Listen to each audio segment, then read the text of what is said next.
আমের সিজন চলে যাচ্ছে কিন্তু আপনাদের সাথে একটাও আমের কোনো রেসিপি শেয়ার করা হচ্ছে না। তো ভাবলাম আজকে কিছু বানানো যাক পাকা আম দিয়ে। তো আজকে আমি বানাবো আমের দই বা আমের ক্ষীর, যেটা নাম দেওয়া যায় সেটাই হবে কিন্তু। আর এটা কিন্তু দারুণ টেস্টি আর বানাতে লাগে মাত্র 5 মিনিট। আজকের রেসিপিটি বানাতে লাগছে আমুলের ফ্রেশ ক্রিম, পাকা আম, কিছু ড্রাই ফল কুচি, মিষ্টির জন্য নিয়েছি চিনি আর নিয়েছি দুধ। তবে দুধটা কিন্তু আমি 1 কিলো নিয়েছিলাম, সেটা ভালোভাবে জাল দিয়ে শুকিয়ে 500 করে নিয়েছি। আর আমগুলো দেখুন, আমগুলো কিন্তু একটু ভালো নরম নিতে হবে, মানে খুবই যদি টাইট থাকে, শক্ত থাকে, তাহলে কিন্তু এই রেসিপিটা ভালো লাগবে না। তো এখানে ভালো দেখে পাকা আম নিয়েছি। তো প্রথমে আমের বোঁটাটা আমি কেটে নিলাম, যাতে আমের ভেতরে যেই শাঁসটা সেটা বের করতে অনেক সুবিধা হবে। আর আমি এই আমের খোলাটা ফেলবো না, এর ভেতরেই কিন্তু আমি আমের দইটা বসাবো, তাহলে কিন্তু আম গন্ধটা আরও বেশি হবে, আরও ভালো লাগবে।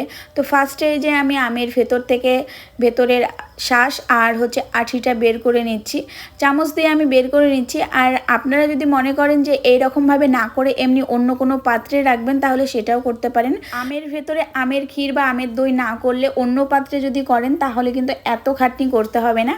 আমটা কেটে নিয়ে তার ভেতরের যেই শাঁসটা আছে সেটা বের করে নিলেই হয়ে যাবে। তো আমি তো আমের ভেতরে দেবো, তার জন্য কিন্তু আমের ভেতর থেকে ভালোভাবে আমি শাঁসটা আর আঠিটা বের করে নিলাম। এবার আঠি থেকে আমটা ছাড়িয়ে নিয়েছি। আজকের রেসিপিটির জন্য আগুন বা গ্যাসের ব্যবহার করা হচ্ছে না। প্রথমে যেটা কাজ ছিল সেটা দুধটা আমি ভালোভাবে জাল দিয়ে নিয়েছি, তাছাড়া কিন্তু আজকে কোনো রকম আগুন বা গ্যাসের ব্যবহার হবে না। তো এইবার আমি এই মিক্সির ভেতরে প্রথমে যেই দুধটা আমি ভালোভাবে ক্ষীর করে নিয়েছিলাম, সেই দুধটা অর্ধেকটা দিয়ে দিলাম। সমস্ত কিছু তো একবারে মিক্সি হবে না, তার জন্য অল্প অল্প করে দিচ্ছি। তারপরে কিছুটা পরিমাণ দিয়ে দিলাম আম, আর এবার আমি কিছুটা পরিমাণ দিয়ে দিব ফ্রেশ ক্রিম। তো এখানে পরিমাণটা বলে দিই, যদি 1 বাটি দেন আম, তাহলে 1 বাটি দিতে হবে দুধের সর আর দুধ, আর 1 বাটি দিতে হবে ফ্রেশ ক্রিম। ছোটো বাটির 1 বাটি ফ্রেশ ক্রিম দিলেই হবে, ফ্রেশ ক্রিমটা বেশি দেওয়ার দরকার নেই। আর চিনিটা মানে মিষ্টি যেটা, সেটা কিন্তু অবশ্যই স্বাদ মতো দিতে হবে। তো সমস্ত কিছু দিয়ে এবার আমি ভালোভাবে মিক্স করে নিব। আর আপনারা যদি এলাচ খেতে ভালোবাসেন, তাহলে কিন্তু এখানে এলাচ দিতে পারেন, তবে আমার এলাচটা একদমই ভালো লাগে না, তার জন্য এলাচটা আমি দিচ্ছি না। এই দেখুন আমি ভালোভাবে পেস্ট করে নিয়েছি। আর আমি চামচ দিয়ে দেখে নিচ্ছি ভেতরে আমের কোনো টুকরো গোটা আছে নাকি। তো একই রকমভাবে সেম বাকি সবগুলোই কিন্তু আমি পেস্ট করে নিব। তো আমার প্রত্যেকটা আম ভালোভাবে পেস্ট করা হয়ে গেছে। এবার আমি এর মধ্যে যেই ড্রাই ফল কুচিগুলো করে রেখেছিলাম সেইগুলো দিয়ে দিব। তো এখানে আমি নিয়েছিলাম কাজু বাদাম, পেস্তা বাদাম, আমন্ড বাদাম নিয়েছিলাম, সেইগুলো এখানে দিয়ে দিচ্ছি। আপনারা চাইলে আরও কিছু অ্যাড করতে পারেন এর ভেতরে।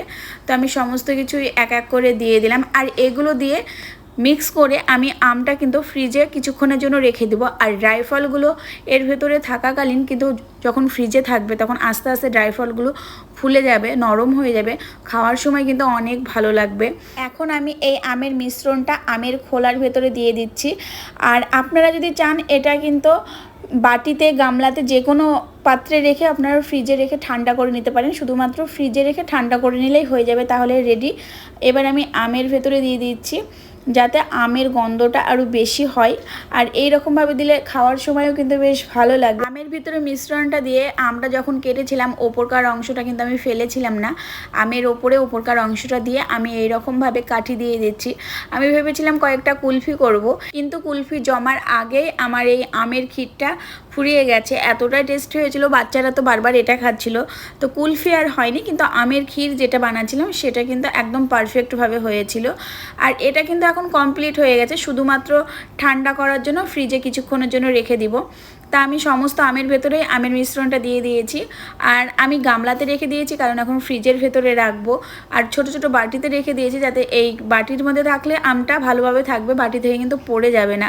তো এখন আমি ফ্রিজে রেখে দিলাম। কিছুটা আমের মিশ্রণ অনেকটাই বেশি হয়েছিল, আমি একটা আইসক্রিম কন্টেনারে রেখে দিলাম, আর কিছুটা বাটিতে রেখে দিলাম, কিছুটা গামলাতে রেখে দিলাম। তারপরে যখন ঠান্ডা হয়, এটা বললাম না, কুলফি জমানোর আগেই কিন্তু ফুরিয়ে গেছে।